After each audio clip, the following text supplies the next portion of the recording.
Hey guys, welcome back to Sad Dad. My name's Dave Abkary and I am a comedian out of Fresno, California, and this is a podcast where I sit down with my fellow funny friends, my fellow comedians, and we talk about dads. Hi, how are ya? How's your week been? Oh man, I'm tired. Sometimes this comedy thing is like real work. Ugh, work.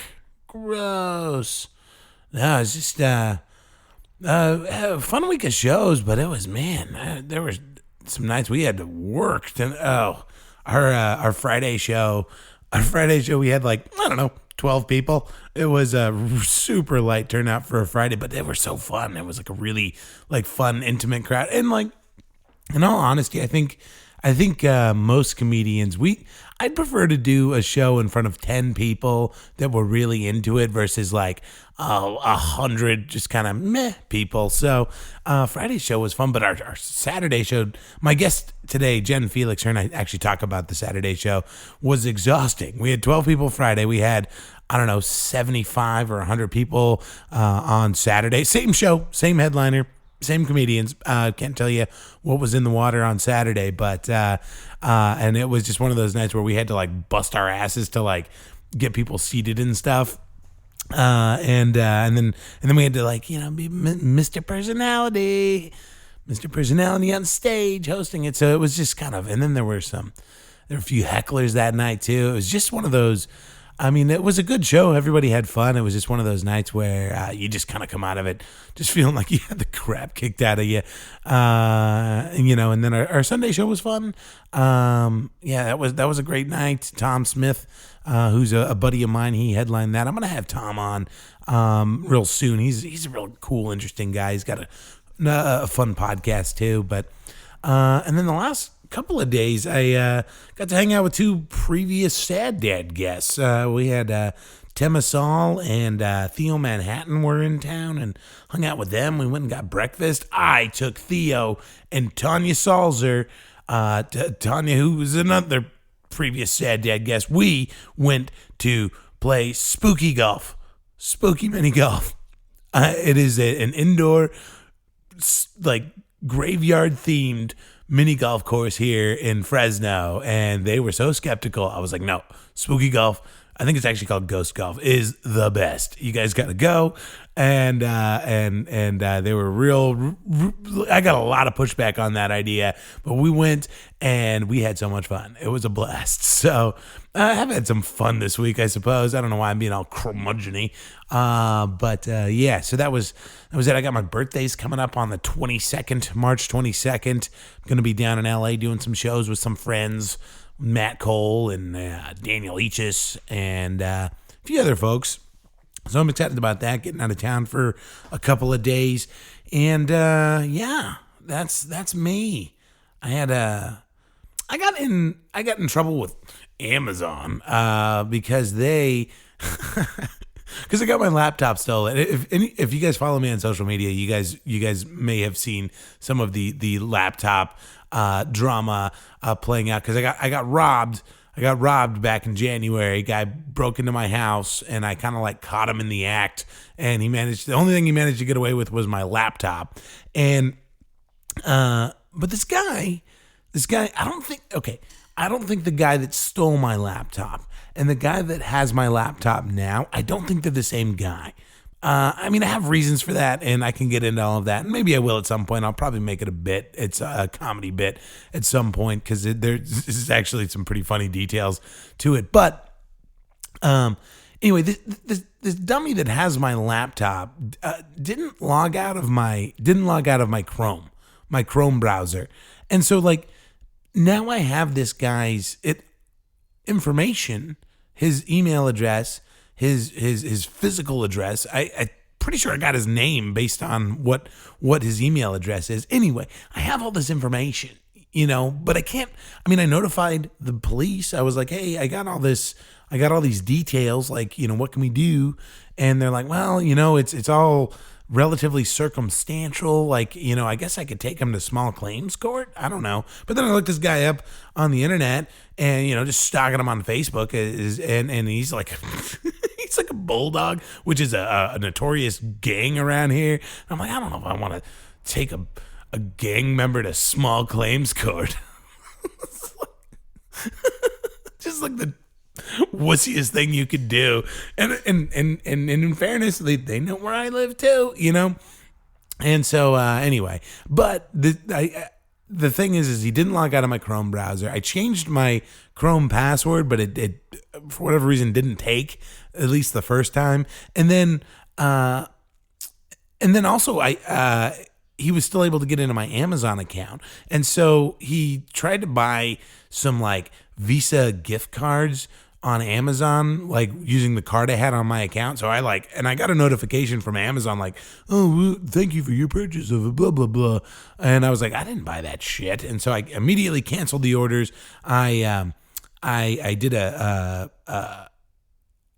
took all the card information off of my account. Like right now, Amazon has no way to bill me for anything at all. And then I was looking at my account, and there had been like other purchases that I wasn't sure if I made or this guy had been like ordering like movies, like streaming movies off of Amazon. And so I notified my bank about that, and then my bank did a full chargeback.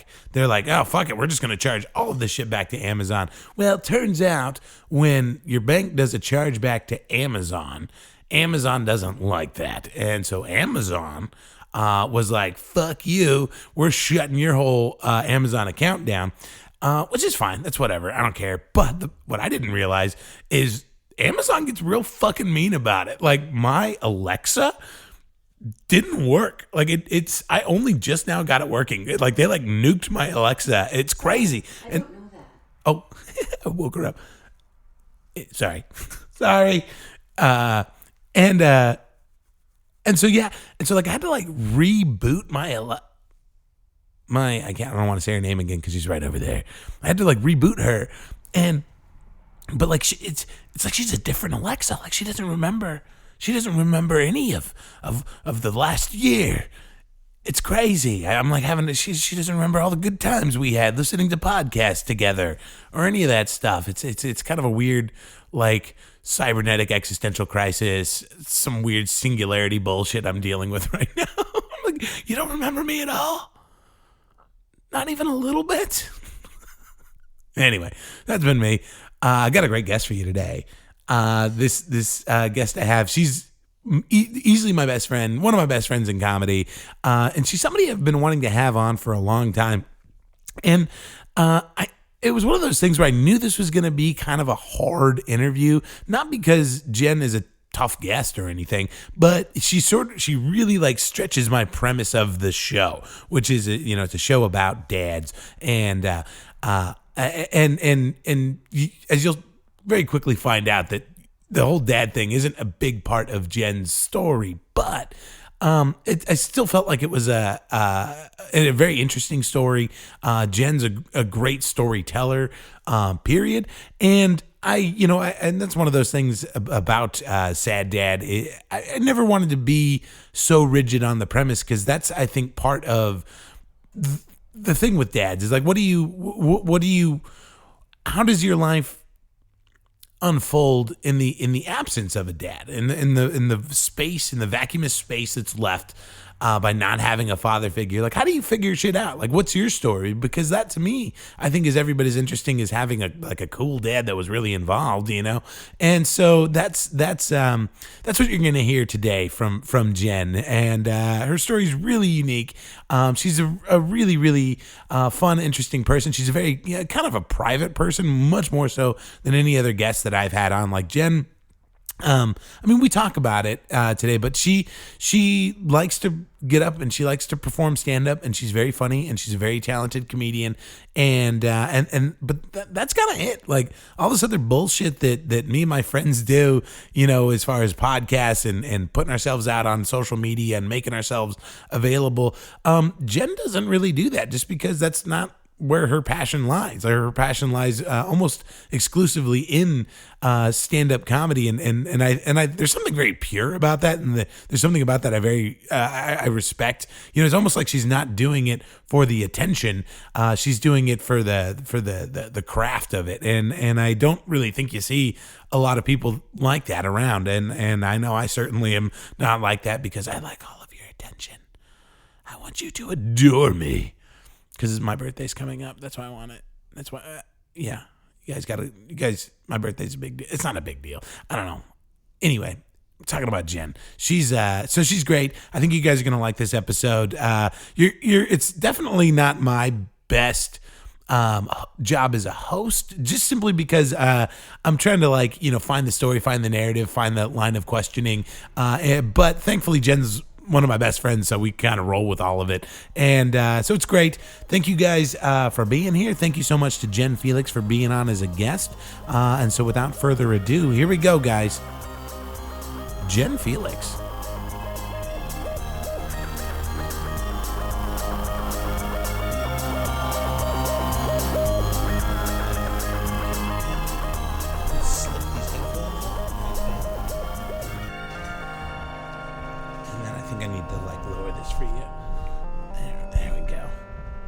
Talking to it for me? Yeah. There you go. How's that? I'm going to bump you up just a little bit. Okay. I didn't realize until you guys showed up, this is the first time I've talked out loud today. I've just been sitting in my house watching movies. It's like my voice is a little hoarse. But you were throwing axes? Yeah, I was throwing axes, and I was real bad at it. Uh-huh. And everyone was very supportive. That's cool. Is that like a thing? I haven't. Is that like a franchise? Do these axe throwing places just pop up, or is it like a local thing? I think it's like a national chain. He said they were in Canada, like the ones in Canada and Texas. They have bars inside, which I don't think is a great idea. Probably not a great idea. No. But we drank a bottle of wine before we went, so it worked out good. Oh, that's great. It was fun. Do you feel like you would have been? Do you feel like it made you better, the alcohol? No, I feel like I would have been awful either way. So, if anything, it just made me sweatier. Oh, sure. Which might have helped with the grip a little bit. I don't really know. Maybe. It seems like, if you were less sweaty, you could hold the axe better. Is that what you're saying? Well, I feel like it gave me a nice slip. Like, it slipped out of my hand. Oh, I see. It was just it kind of lubed up the throw. I don't know. I feel like people lick their hands before they do stuff. Like, before they fight, they're like... Before they turn a page. That too. Thinking more aggressive stuff, but yeah. That's fun. Oh, that's great. We had a very intense show last night. Oh no, yeah. It was the show itself. I mean, as an audience member, I feel like it was fine. Yeah. But for us, I feel like I don't have to go to the gym this week because all the shit that we moved yesterday. There was that, and then just the stress. It was It was a lot. I like that. I like that. I don't know. There's not a lot of comedians that I have on. I think you, Danny, and I get the closest to comedy being a job. In that it's actual hard work, physical hard work. Most people are stressed out over comedy, over a bad set or what's happening with their career, and we're literally doing manual labor. I wasn't even thinking about my set. I was like, I don't even want to tell jokes. This is when we finished setting up the furniture. I was like, can we go? They're all here. Yeah, because they'll figure it out. They're drinking and eating. Because if we don't do comedy, they might not even care. Right? It's so funny because it's you don't even have time as a performer to even get nervous. No. I had somebody ask me one time, they're like, what's your, how do you get yourself prepared to go up on stage? And I'm like, I just move tables. I move tables until I have to go up on stage. I don't even have time. And that's a lot. I mean, you're one of a few people that I know that experience that in the same way that I do. Yeah, I was physically exhausted by the time we got on stage last night.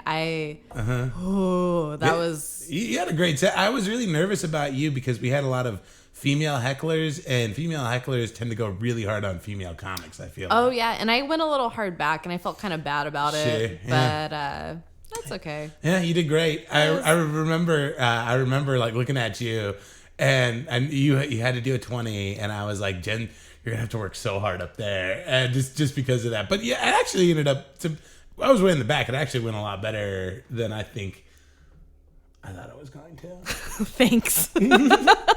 I mean, you're very funny. It was just a really rowdy, weird crowd. Yeah. Well, it worried me because I was like, all right, I'm going to do 20. And I was in the middle of this joke, and there were 3 specific hecklers, and 2 of them were a couple. Uh-huh. And then there's another guy who like wanted to be involved. Yeah, the guy that came in late, right? I think it was him. Yeah. Because there's a guy that's supposed to sit up in the corner. Yes. Yeah. I probably shouldn't have said that. I'll probably edit that name out. But that's him. Yes. Yeah. He really wanted to be involved, and so they essentially ruined a joke. Uh-huh. And I literally said, well, they ruined that joke, guys. Luckily, I have a couple more. But in my head, I was like, I don't have that many more. Yeah. But you're such a pro. You're so, you handle it all very well. Thank you. I'm a good liar. You're a good liar. You roll well with the punches. And what was, like, I don't really know. I mean, I know a lot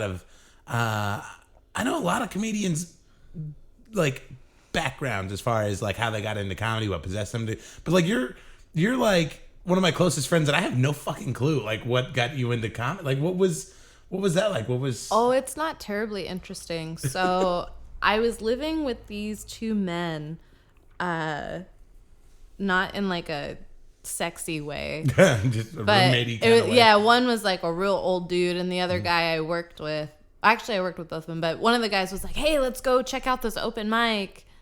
And he was kind of wanting to get into comedy, and so I was like just being supportive, and I went and we watched it, and I was like, I'm fucking funnier than these guys.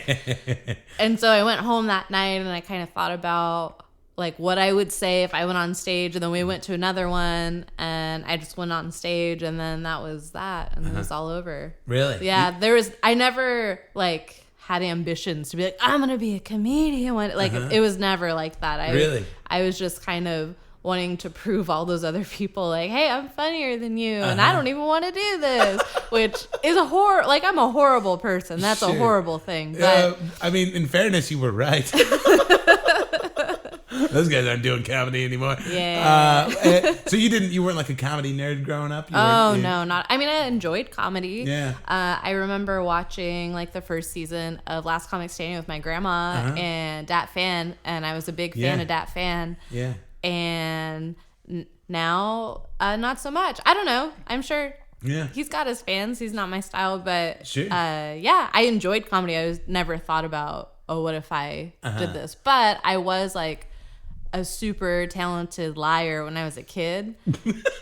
And like I would embellish stories, and that's, I mean, sure. From my sets, like a lot of it is just me telling like really detailed stories. Right. So that's kind of, I guess I've been doing it my whole life. I didn't realize it. Yeah. So. Did you ever have like at any point did you ever have like a comedian that had like a style that you wanted, or like a famous comedian, or I mean, because like the thing is, I know we watch a lot of like live comedy. Mm-hmm. I was thinking about it. I bet we watch more live comedy than anybody else in Fresno County. Oh, absolutely. Because nobody else is doing as many shows. Absolutely. And but yeah, did you ever was there like a big time comedian that you really like look up to, or did you just kind of figure it all out on your own? I mean, never really a direct influence to my comedy. Sure. Because I've never really sat down and thought about it. Right. I just sit down and I'm like, oh, I think this might be funny, and I'll say it in a microphone and go from there.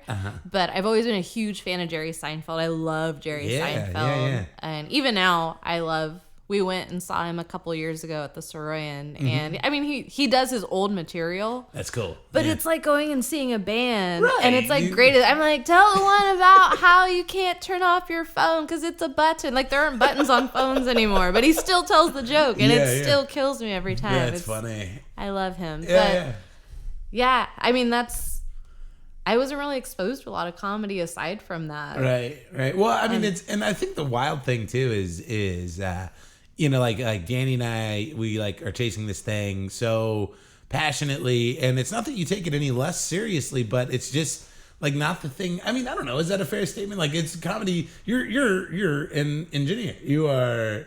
Yeah, I'm along for the ride. I guess would be like I'm not gonna be upset if I don't get to do a set. Sure. Like I'll happily go to a show and give my set to another comic because I don't feel like I'm dying to have that stage time, which is horrible because I know so many people are dying to have that stage time, and that's part of the reason why I'm so happy to give my set away to someone else. Sure. Because I know they want it way more than I do. It's not that I don't want to be successful and I don't want to expand in comedy, but I feel like other people's ambitions are maybe a little bit stronger than mine. I don't know. I know. And that's the worst part. Is because you're so goddamn funny. And you're like, yeah, it's meh.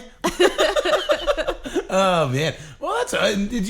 And you grew up around here, right? You grew up. Yeah, I grew up in Fresno. I was born somewhere in Southern California, not real sure. And we moved here when I was 3. So Fresno's all I've known forever. You talk I mean, you have a funny bit about it. I was going to ask you about it, but you have this bit about being misplaced in a special education class. Yeah, that was interesting. And I actually didn't really know that was going on until way after the fact. So, special ed. I was in special. So it was like pull-out classes. So I went to regular class for like half the day. And then they would pull out this group of us. There was like 6 or 7 of us, and we'd go to this special classroom, and we would do like math and other things that I was like, I'm killing this. Like, I'm great. And it was because my mom called the school and was like, hey, my daughter has special needs and she's not going to learn as fast as the other kids. And the school was like, yeah, okay. And didn't really look into it, and they just did it. Wow, that's wild. And in the joke, I say it went until 9th grade, which isn't true. It was in the 6th grade was the last time I was in a special education class. Yeah. And then they test you to go into junior high to see what math class you go into. And when I went through the testing, they're like, oh no, we might have made an error. And so that was the end of my career in special ed. Well, you want to hear something wild? From I had some, not quite to that extent, but when I was in kindergarten and 1st grade, I went to my parents were living in a different part of town, so I went to this really like rich school. And when I was at that school, they put me in those classes too. And then we moved, and then I started going to like this really poor country school, and so I went from those special ed classes to then I was in the GATE classes, like the gifted and talented. But it's just like it's not because I got any smarter. Like it's just a really poor school. So it's like one district's dummy is another district's genius. Yep, 100%. Hey. That was exactly what it was. That's so funny. Well, yeah, and so you're just plugging away the comedy thing, and where'd the engineering thing come from? Is that something you wanted to do? Also an accident. Really? So a lot of my life kind of just occurred based on like accidents and like snap decisions. So since I was like 7, I always wanted to be an architect. Because on Clarissa Explains It All, I don't know if you remember that show. Clarissa Explains It All. Yeah. So her dad was an architect, and I was like, that is so cool. Like, and he always carried around a T-square, and I was like, done. Like, I don't 100% know what that is, but done. So that was it. Huh? I just held on to it, and I went to Fresno City College, and I wanted to transfer to a different college to study architecture. And I met with a counselor, and he was like, hey, civil engineering is the same thing. And they have that at Fresno State. You should just do that. You could study civil engineering and then be an architect. And I was like, oh, okay. They're not the same thing. Not even close to the same thing. I like that you just took this guy's word for it. Well, I mean, he was a man of authority. Like, he was a counselor. Like, he's supposed to counsel me and tell me. I thought it was just some guy. No. I went to a counseling meeting, and he was like, oh, yeah, just do this. And I was like, all right, that's cool. That's so funny. So I get like 2 semesters in at Fresno State, and I was like, this is really fucking hard. I've never heard of architects doing all of this stuff, but I was in it too deep, and I was like, it's okay. So I got my degree in civil engineering, And oddly enough, now I work as an architect and I fucking hate it. Oh, it's super boring. Yeah. So I feel like you're always like studying for a test. Too. I am like, constantly studying for tests, and I'm not even in school, which is weird. Yeah. Yeah, I want to take a test to become an engineer in training. Okay. Which would enable me to work for an engineer and then eventually become an engineer. Because you can't be an engineer until you've worked under a licensed engineer. And then they have to like write a letter of recommendation to the state. Be like, hey, this chick's cool. Let her take the licensing exam. Right. And then you have to take another exam. And if you pass that, then you can be an engineer. I guess so. I guess my question then would be like, do you still want to be an architect? No, absolutely not. No. And it's like this big thing at my office because they don't know. I hope they don't listen to this podcast because that would be bad. Yeah, they don't know, but I have no intentions of becoming an architect. So I'll sit at my desk and study at work during lunch and stuff. And I think they think I'm studying to be an architect because architects are not that bright. No, really? But, they just draw fun shapes. I mean, there's a lot of shapes and colors. Like, I was really prepared. Those special ed classes helped out a lot. So the shapes and colors of architecture. I'm glad that I had the opportunity to study. I like that we're just ripping on architects right now. We're just fucking. They're like the improv kids. Sorry, architects. I wonder if I have any architect listeners. I don't know. Not anymore.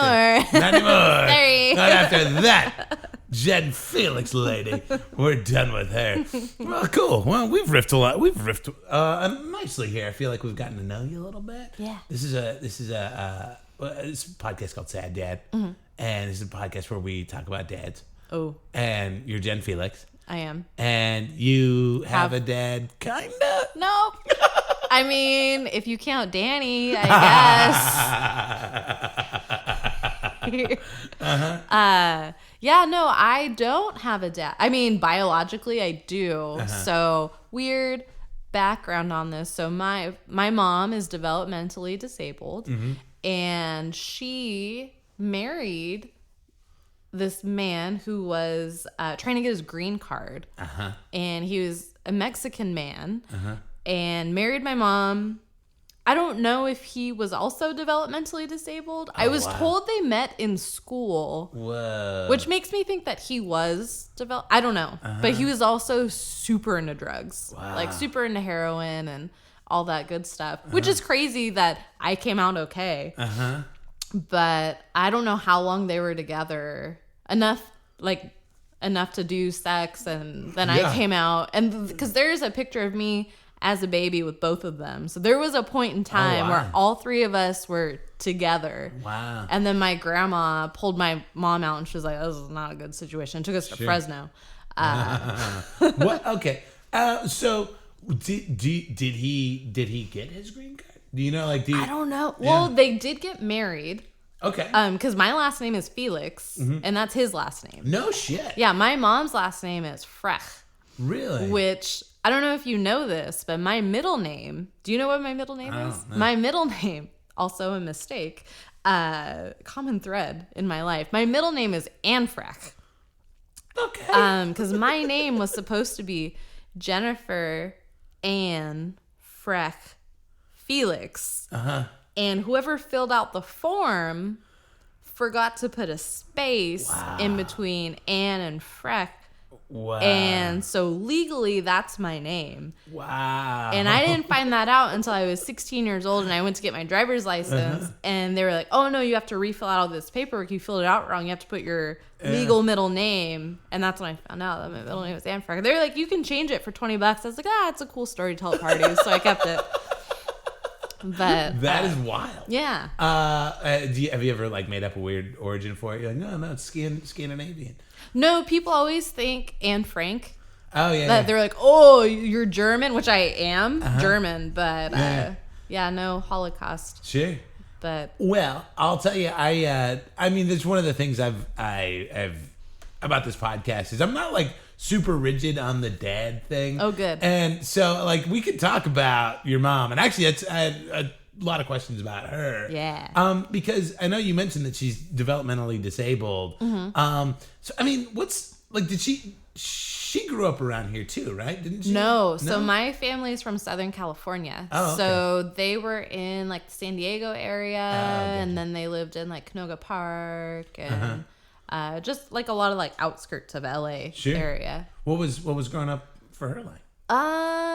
She was so her disability was stemmed from, this is so horrible. My grandmother, when she was pregnant and like ready to have her baby, was at the hospital and they didn't have enough beds. And so they were literally holding her legs closed and they're like, you have to wait. And so my mom was like, I need to get out, and didn't get the oxygen that she needed. And that's what caused her disability. Wow. And damage. Wild. Yeah, she has brain damage. Wow. So for her, life was rough. Was it? Because she wasn't supposed to live as long as she had. I mean, she's still alive. She's alive and kicking. But I'm trying to figure out when would this have been, or when was she born? She was born in 1959. Wow, that's a rough time to have a mental disability. Yeah. So my grandma was a badass, and she was kind of a like champion for programs for people with disabilities. And she actually did a lot of work in Southern California, really fighting for programs for people with disabilities. Did she have, I mean, does your mom have a lot of brothers and sisters? She has, there's 4 girls. My mom was the youngest. So she has 3 sisters, all older, that take really awesome care of my mom. Wow, so. That's so cool. Yeah. And so, your mom growing up, is she your grandma's helping her out and getting her into all these programs and stuff? Did your mom have any like interest? What was she like as a? I don't know. I know that she broke her head open a lot. Oh Jesus! Because all of the pictures of my mom when she was a kid, she had this helmet that had flowers on it that my grandma made for her. I remember when I was little, growing up, like it was stuck in my head. My mom is really good at math and she's really good at swimming. And so I guess maybe those were her hobbies. Really? I don't know. I mean, she's not great at math. I mean, as like a 4-year-old, she was awesome compared to me at 4. She was really great at math. But she loved swimming. She her big thing before. Right now, her balance is really bad, but she used to love walking. She would walk all over town. People would recognize her. Wow. Walking around Fresno. But I don't know. It's a little cloudy. I don't know. What was, and then you kind of came along. I mean, tell me a little bit about your childhood. I mean, that's a bizarre situation for any child to come to that realization, I imagine. It wasn't for me because I didn't know anything different. But so my grandma, after she pulled my mom out of that weird situation with my dad, we moved to Fresno, and I went to Clovis schools and had a pretty normal upbringing aside from the whole special education and elementary school thing. It's a funny fact about that, actually. My grandma didn't know that was going on until like 2 years before she passed away. Really? Which was like 3 years ago. Danny was there. We had them over at our house for like Christmas or Thanksgiving. Yeah. And I was talking about it. My grandma was like, what? Yeah. And my mom got a stern talking to about that. Your grandma sounds like a really rad lady. Oh my God. She was the best. Blanche was such her name was Blanche? Yes. Blanche. Yeah, that's great. Tell me a little about her. She's the most badass person that I've ever known. She raised 4 girls. She was a champion for special education, and she was the definition of tough love. I see. Like when I was like 12, 13, I fucking hated my grandma. Really? Because she was so strict and so particular about everything. And as a kid, I didn't understand why. Right. But like looking back, she taught me all of these incredible lessons about like how to keep your finances straight, things about organization, which I really didn't take to heart until like literally weeks ago. But she always really tried.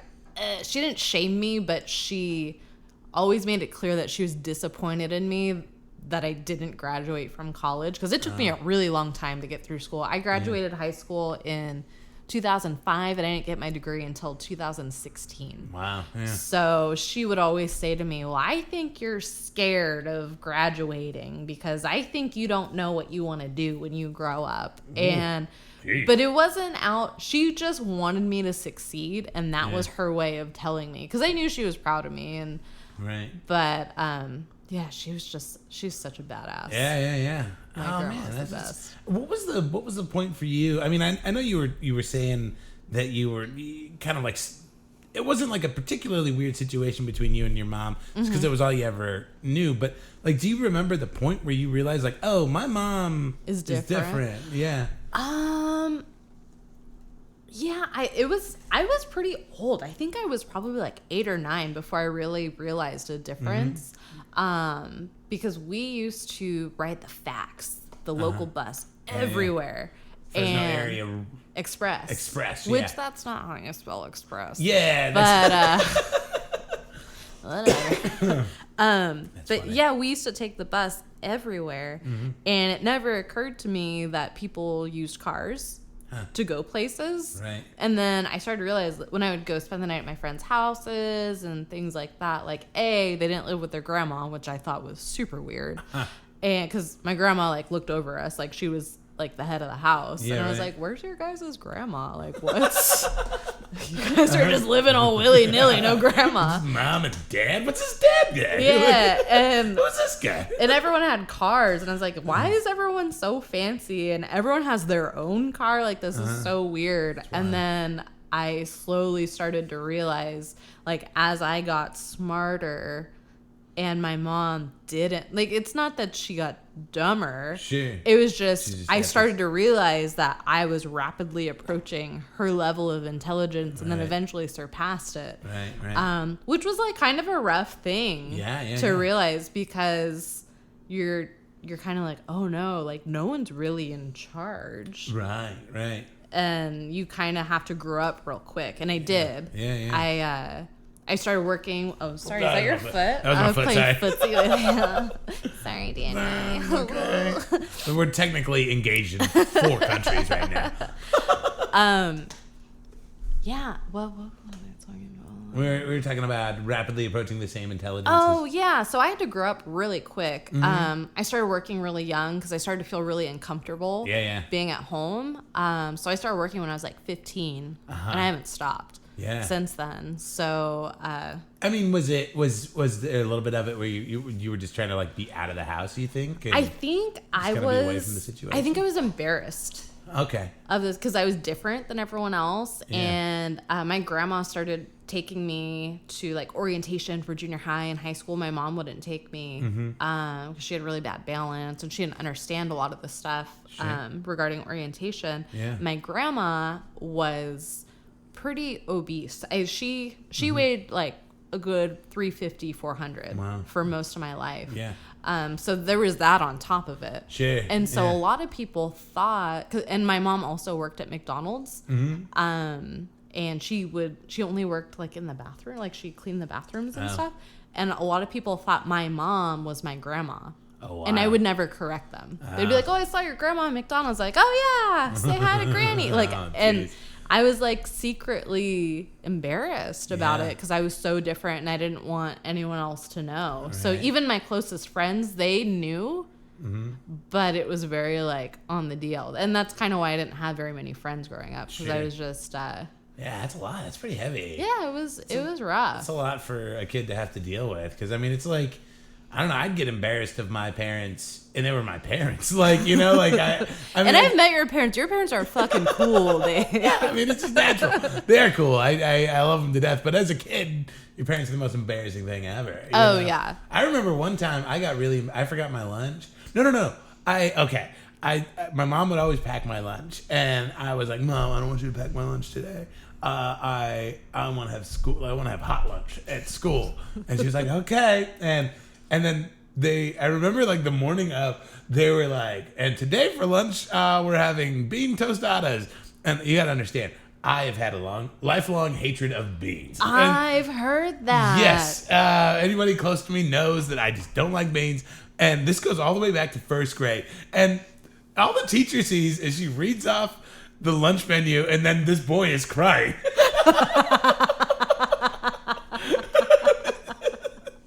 I'm just crying. This is the first day I'm getting hot lunch, and it's the thing I hate the most. So I went to the office, just tears streaming down my eyes, and I call my mom, and I'm like, Mom, I can't eat the hot lunch today because it's beans. And she's like, okay. So she says my dad just pulls this super dad move where he shows up, like he literally looked like he went to AM/PM and just got a bunch of hot sandwiches from AM/PM, and he shows up with like a plastic sack full of, and just hands it to me in front of my whole class, and I'm so embarrassed because I just have this fucking plastic AM/PM bag. No lunchbox. So is this when you were in the GATE program or special ed? This is I was still in special ed at this point. Okay. That makes sense. That tracks. That's very on brand. I have never told that story out loud before. All of that is to say, I had very normal, cool parents, and I'd still get super embarrassed. So I can only imagine what it was for you. Like, yeah. I was super jealous of my friend's embarrassment. Like, my best friend, Stephanie, her mom, she is embarrassing. Like, her voice is like up here, and she's like, ah! Yeah. And she would just like try and dance and be cool and like at sleepovers, and I was so jealous. I was like, if my mom came out and did that, no one would talk to me. And so I was like, I would kill to have a mom like that, which in retrospect is kids are awful. Right. In retrospect, thinking that my mom was so fucking cool. Sure. And she did so much and worked so hard just to try and give me like a normal life. Really? And she did what she could, you know? Right. And I did. I mean, I turned out fine. Yeah, you're great. And so I kind of regret, I'm so happy that I never like expressed that verbally to anyone, because then I would feel really horrible. Yeah. So I guess I'm saying it, but sure. No, that's great though. I mean, especially, was there any? I mean, obviously you're having this epiphany now about how hard your mom worked, or maybe it's not an epiphany you're having now, but it's something that you recognize now that you've gotten older. But was there any of that on your mom's end? Like, is your mom like a proud, doting mom, like any mom? Or? Oh my God, yeah. My mom thinks I am the hottest bitch, and she thinks I'm so smart. Like, she thinks I'm way better than I actually am. But nice. She is so cute. Yeah. One of my aunts is kind of a psycho, and she went through this phase where she did like oil paintings. Okay. And so my mom had this photograph of me and told my aunt, I want you to make this photograph into an oil painting. And so it's a picture of me leaning up against a fireplace, like doing a cheesy pose. And my aunt made an oil painting of it. And this thing is huge. And my mom has it hanging in her bedroom at home. Is there any way I could get a picture of this? Yep. Next time I go over, I will that would be send fantastic. you a picture of it. It's real weird. That is hilarious. Yeah, but my mom's obsessed with me. Sure. And it's so cool. That's really beautiful in a way. Yeah, I love that. Well, cool. Well, we're humming right along here. This is a part of the show where I normally ask for like a dadicdote. But like, I don't know. I mean, we could do a mom. Do you have like a favorite like mom memory? There's so many. I'm trying to think. Does it have to be a good memory? It could be whatever is most profound. Yeah, it could be. I mean, just something that jumps out at you from childhood. So we used to do. I don't know why this is sticking out in my memory. It's not like a prolific moment or anything, but we used to do garage sales all the time. And for those of you listening that don't know, I'm half Mexican. My dad was a Mexican immigrant from Guadalajara. And so we set up the garage sale, and this Mexican family came, and they were like trying to haggle prices. And my mom like shooed them away. Ooh. And it was real awkward. And they walked away, and she sat me down, and she was like, honey, you can't trust Mexicans. Oh, jeez. So oh no. And for like 3 or 4, because I knew I was Mexican, but didn't. It was like not in the forefront of my mind. Yeah. So I was kind of racist for like 4 years against Mexicans. How old were you at that time? Oh, I think I was maybe 6 or 7. Whoa. Yeah, so like probably 7 to 9. Wow. I thought Mexicans were real cheap. Yeah. That's wild. But did anybody ever have a conversation with your mom about that? No, because my grandma, she went through a racist phase as well. Oh, jeez. So, but then she ended up having, one of my aunts had a black son. Oh. And so that flipped real quick. She fell in love with that black baby. And that's any great. Yeah. ounce of racism just slipped. Oh, good for Right. her. And I'll have to say this. They were never malicious in it. They just didn't know any better. Sure. And I feel like they didn't have anyone to point them in the right direction. And do you feel like some of that might have stemmed from your mom being upset at your dad for leaving, or like, do you think she was projecting those feelings about your dad onto them? It could be. And I think maybe it came really from my grandma being mad at them. Being mad at the family, my dad's family, and mad at my dad for letting it get to that point. There's no reason in the world those two people should have been having children. Yeah, I guess that's another worthwhile question. I mean, what was like what they met and they got engaged. I mean, what was do you know much about that story? I don't know a whole lot about it. I've seen a few pictures. I know that I have aunts and uncles that are like the same age as me. Yeah. Wow. Because I know that he had like 10 or 15 brothers and sisters. Whoa. And they all lived this is kind of interesting. They lived in a really nice part of Canoga Park. And they had a really nice house, but it was a really nice like 2-bedroom house. Yeah. But they all lived in that house because his parents they wanted to, I guess, put up an image of that. They had money and all of this, but they had all these people crammed into this house. Wow. And his mom was popping out kids at the same time as her kids were popping out kids. Whoa. So somewhere out there's a bunch of Felixes that I'm related to. Yeah. That I don't think I realized Felix was like a Mexican last name. Yeah, me neither. Yeah. Well, I'm. I guess that makes sense. I guess I don't really know the origin of it. I mean, I always think of the cat usually. Well, I've heard Felix is like a first name for Mexican men. Okay. Okay. Felix Gonzalez.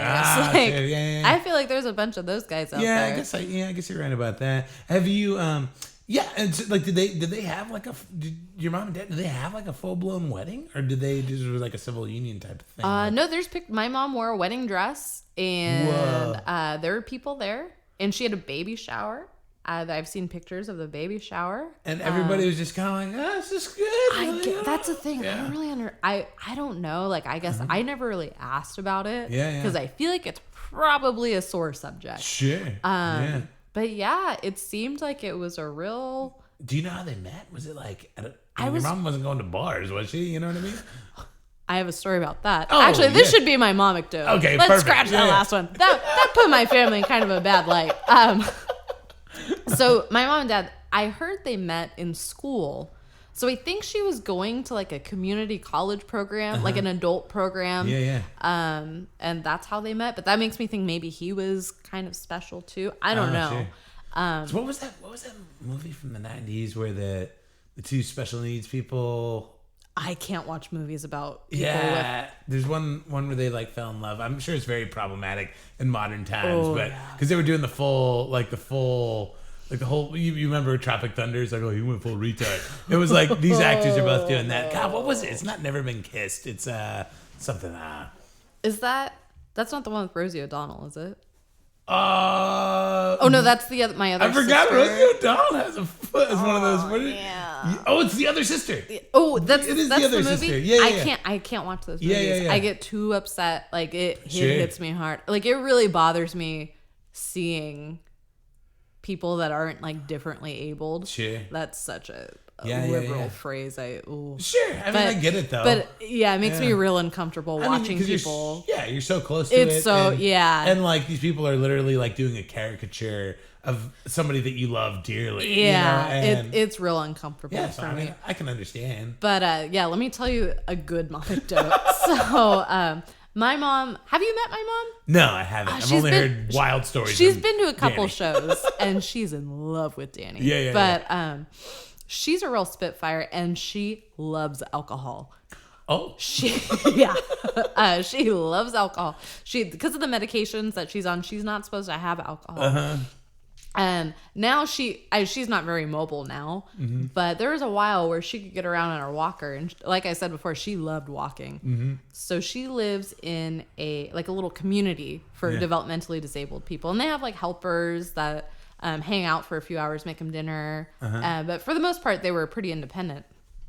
And so there's a bar real close to where my mom lives. And another thing she's obsessed with is her iPad. okay. And she loves Facebook on her iPad. That's her big thing. And so one day, she had checked in at a bar from Facebook, and my family was like, wait, what? And so they went to the bar. And it was like days later, they went to the bar and they were like, hey, have you seen this woman? They're like, oh, yeah, Mary? She's in here all the time. She comes in with her walker and gets 2 Mai Tais and then goes home. Yeah, so that's so funny. My mom is sneaky as fuck. That is hilarious. Yeah. I want to believe, because you're saying that she already has bad balance. I want to believe that she has like a drinking helmet. Like we should get one for Danny. He's sitting right over there, and I'm going to be talking like he isn't. But I don't know what happened to him and those Sullivans last night, but he came and he's like, okay, I'm ready to go.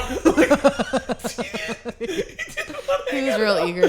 He was like, I just had a night. And I was like, have you heard about our night? We moved all of the furniture 9 times. I feel like every time we got the furniture set, like 10 more people were like, oh, no, actually, we're together now. Yeah. Oh, it's like, that was bad. It's like, well, now we have a party of 7, not 2. I'm like, I want to punch you in the first. Yeah. Well, normally I ask my guests like where, if they want more Jen Felix in their life, where they can find you. But you have virtually no social media presence. Yeah, I'm real bad about that. LinkedIn? No, I actually don't even have a LinkedIn. I guess you can show up to the shows at DeChico's on Friday and Saturday. If you're interested, honestly, if you're interested in seeing me, call Dave or Danny. They'll figure it out. They're my keepers. You are headlining Grogs on March 31st. I am. Yeah, so this will be out this week. So that's enough runtime for people to come out and see you. Yeah. And thank you for doing that, by the way. At first I asked, and then you didn't respond, and then I was like, okay, you're headlining. And then I was telling you. Yeah, it's funny because I got that text, and it was either that night or the next night. I was sitting on the couch with Dana, and I was like, oh, Dave asked me to do the show at Grogs. And he's like, what do you mean? He's like, no, the Facebook event is already up. You're doing it. And I was like, oh, all right, I guess I'm headlining Grogs. Yeah, well, cool. Yeah. Well, Jen, thank you so much for being on. You were a great Sad Dad guest. Thank you.